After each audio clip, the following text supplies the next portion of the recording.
tusazeewo tutandike ne mwana muwala Whitney Nankya. Whitney Nankya oyo mwana muzannyi wa film mulungi nnyo, mumumanyi bulungi nnyo mu film ez'enjawulo zazanya. Muwala yakula bulungi ddala era nga bw'omulaba. Whitney Nankya muwala wa kisa nnyo mu mbeera ze eza bulijjo, newankubadde nga mulabi mu firimu nnyingi ng'agezaako okubeera ng'azannya ng'omuntu omukambwe, akuba abasajja empi, akola abantu ebyenjawulo, naye ng'ate mu butonde bwe bwaddala muwala mulungi era muwala mukkakkamu, ng'omuwala omulala bwe yandibadde atambula mu nsi. Azanya n'abantu ab'enjawulo bangi. Mu kifaananyi wano tumulenga nga ayina mwana muwala Jojo bwe bakuzanyira mu Black Sugar, mu kiseera ekyo baali bashootinga firimu eyitibwa Black Sugar, ate nga wamu yakuzanyirako ne muzeeyirwa mu firimu emu era gye mwalaba yabanyumira obulungi. Muwala mulungi nnyo era wakisanga omulaba bw'atunula mu bifaananyi ng'ali ne banne abazannyi. Whitney Nankya ntakoma kuzannya firimu kokka, wabula akola n'obulango.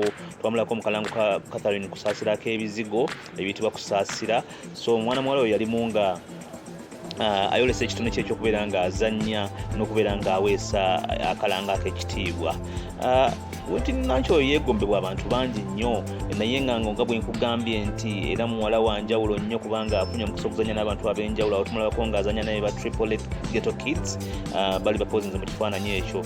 Bambi kati mu kiseera kino twogera bambi mwana muwala Nankya yafunye akabenje wiiki eno yennyini gye twogereramu, yamugendera si bulungi. Yafunye akabenje ka booda bwe yabadde agenze Jinja okubeera ng'afuna ndagamuntu ye kwanaalondera abakulembeze, era nga mu kiseera kino bambi ali mu kubeera nga anyiga biwundu. Mwenna bali tusaba mumusabire abeere ng'atereera. Mpozi Whitney Nankya firimu ezimu kuzakwanyiddeko zeezo nga Black Sugar.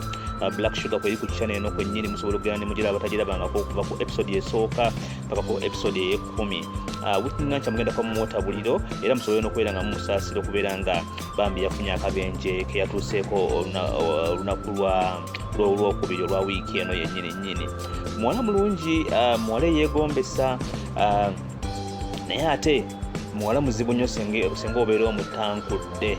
Mpozi ate temwerabira era yafukyalingako mu firimu emu eyitibwa Ekiwoomereze, ng'ayiwamu ne Mutebi Farouk ne Sharifa ne muwala Sharifa, n'afukyalingako mu firimu endala eyitibwa Ndagire yo twagiraba wano ku channel ya Koka Enoka Katumba, yali mu bitundu ebiwera 7. Mpozi Whitney Nankya mukyala muzadde, alina omwana yoyo mutabani wayitibwa Lucas. Mpozi abantu abasinga bamufaananya Mutebi Farouk nga bagamba nti omwana ono ng'afaana nnyo Mutebi Farouk, neffe twakizuula nti kisoboka okubeera nti afaana Mutebi Farouk olw'okubeera nti basala enviiri ze zimu ate nga balina bonna ebyenyi biwanvu.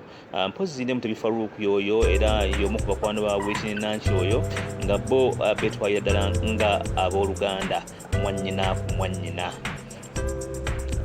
Mpozi mubali nnyo okubeera nga mulaba channel, mwongere okubeera nga musubscribinga n'okubeera nga mulikinga era nga mukomentinga ne mututegeeza baani be mwagala tukyaze, baani be mwagala tubakoleko profile, tubannyonnyola ebintu ebibakwatako ne biki ebibeera bibatuuseeko mu bulamu bwabwe obwa bulijjo. Mwebale nnyo, mwebalire ddala.